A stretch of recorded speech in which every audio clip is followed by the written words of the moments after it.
Allah Subhanahu wa taala menantarkan orang melalui mimpi untuk menjemput ke husnul khatimah.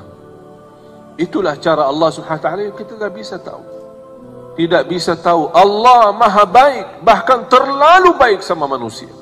Inilah diantaranya seorang susah payah tidak punya kemampuan bisa berumrah, Allah hantarkan melalui mimpi bisa diajak umrah, bahkan dihantarkan ke Makkah, ke tanah suci supaya dapat husnul khatimah di sana.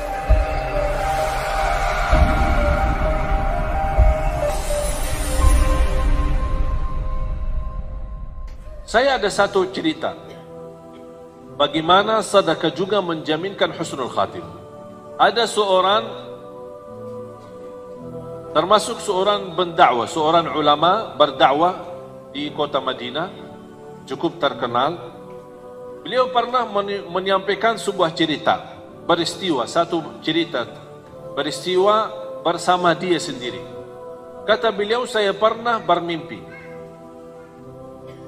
Dalam mimpi itu saya melihat nomor HP seorang dengan nama, HP dan nama, dan ada sebuah suara panggilan di dalam mimpi itu, hubungi orang itu dan ajak dia umrah. Dia kaget. Malam pertama sadar bangun, ya biasa-biasa aja, tidak ada respon. Malam yang kedua sama, terulang lagi. Malam yang ketiga terulang lagi, sampai 3 kali. Nama jelas, nomor HP jelas, hubungi dia dan ajak dia umrah. Kata ulama itu berdakwah, akhirnya di hari yang keempat saya telefon. Sebelum saya telefon, di fikiran saya barangkali ini seorang saleh, seorang apalah punya kelebihan, tapi dalam kondisi susah atau miskin, belum mampu umrah. Jadi Allah SWT punya berbagai macam cara. Kun fayakun, Allah berikan, mengajak orang lain bisa menjadi rezeki buat kita.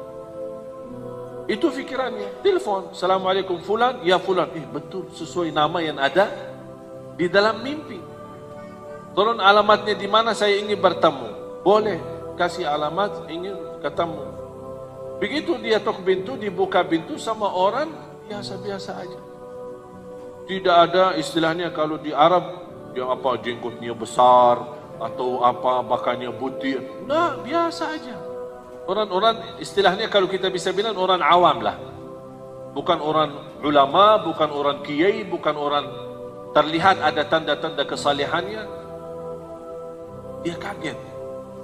Maaf, ini Bapak Fulan? Ya, betul. Ini nomornya HP-nya ini? Ya, betul. Ada apa? Dia bingung mau menyampaikan bagaimana ini. Orangnya nampaknya biasa-biasa aja.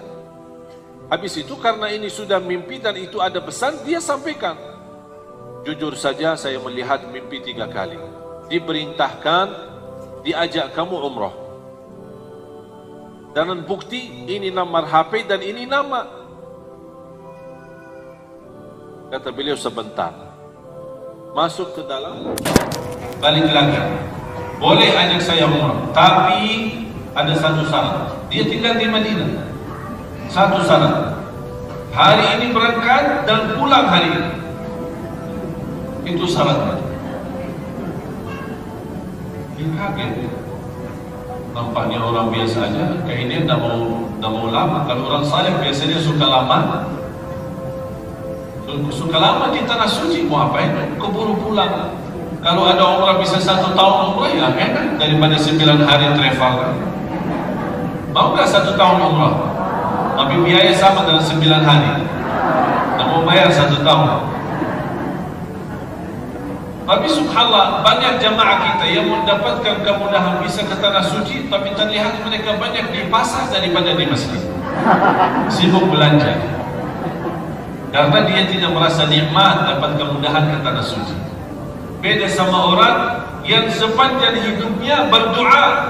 Kalau sudah 2 kali, 3 kali sudah terjadi biasa, kebiasaan. Itulah ibadah yang kebiasaan itu bahaya.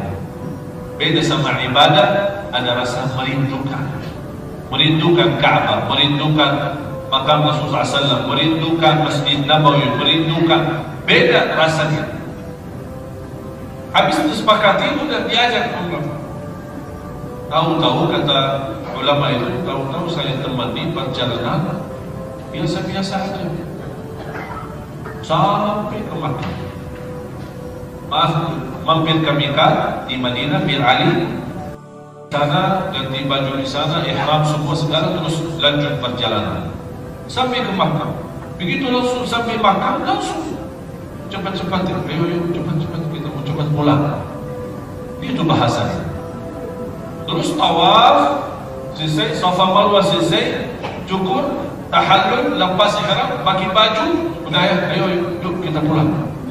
Astagfirullah, kaget. Apa rahasia di belakang orang itu? Pas begitu kami jalan kaki menuju ke parkir mobil untuk siap-siap pulang, tiba-tiba orang itu, maaf, saya mau balik lagi ke masjid. Astagfirullah. Oh sebentar, sebentar mau balik lagi. Sebentar aja, saya ada keinginan, sebentar tahu muncul di dalam hati saya, ingin sekali mau salat 2 rakaat. Dari tadi bisa salat, bisa nikmat. Oh cepat-cepat pulang, sekarang mau balik lagi. Udahlah, terserah mau. Tapi tak apa-apa kalau mau nginap. Enggak, salat 2 rakaat langsung pulang. Terserah, ikutin. Pas dapat, apalagi kalau musim lagi sepi, habis haji, biasanya habis haji langsung sepi banget. Pas sampai ke sana, habis cium Al-Hajarul Aswad, kemudian dia salat di depan Ka'bah. Salat 2 rakaat. Kata ulama itu, saya perhatiin. Salat pertama, baca ruku, sujud. Rakaat kedua, berdiri, ruku' dan sujud. Pasti sujud yang terakhir, lama sujudnya. Pas saya datang, lama, terasa lama banget, bukan biasa. Ini dari tadi cepat-cepat malah. Kok ini kok terakhir kok lama? Oh barangkali mau berdoa. Tapi terlihat lama, bukan biasa. Didekatin, digerakkan, ternyata sudah meninggal dunia. Allah Subhanahu wa ta'ala.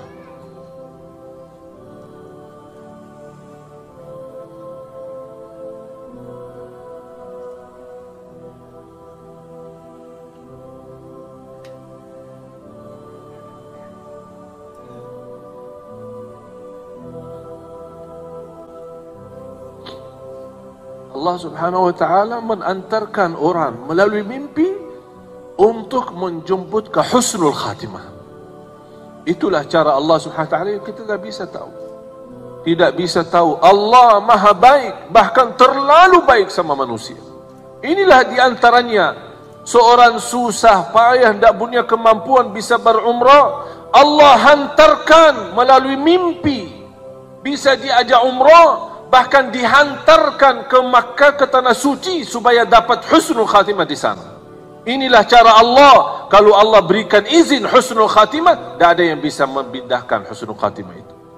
Orang biasa, orang awam, bukan seorang apa kelebihannya. Habis meninggal dunia, dia kembali langsung ke Madinah, bertemu keluarganya. Apa cerita di belakang ini orang? Apa cerita? Apa rahasia? Ternyata bapak ibu ada satu, ini yang Allah gambarkan. Mereka selalu berinfak secara diam-diam maupun sembunyi. Kata istrinya, setiap kami masak makanan, beliau selalu tegaskan ke saya tidak mau makan dan haram makan itu bagi saya. Sebelum tetangga saya, seorang ibu tua, tidak punya siapa-siapa yang layanin, sebelum si ibu tua ini makan dulu.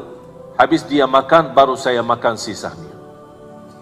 Itulah kelebihannya, hanya satu.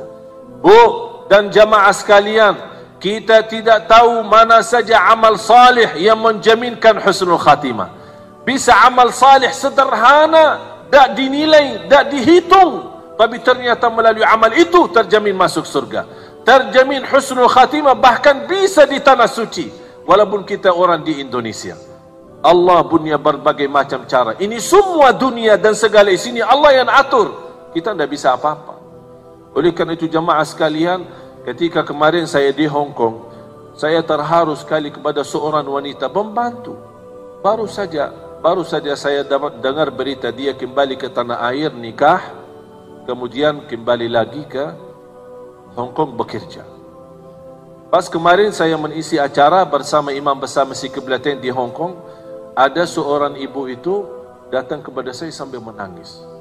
Dan dia menyerahkan mas kawin. Dia berkata, ini mas kawin sedekahku untuk tunanetra di Indonesia. Seorang pembantu yang baru saja nikah, belum menikmati mas kawinnya, dia sudah mensedekahi. Bahkan ada satu lagi di antara mereka yang menjadi tenaga kerja. Mereka pergi ke sana tinggalin keluarga istri karena dia butuh mencari nafkah dari rezeki.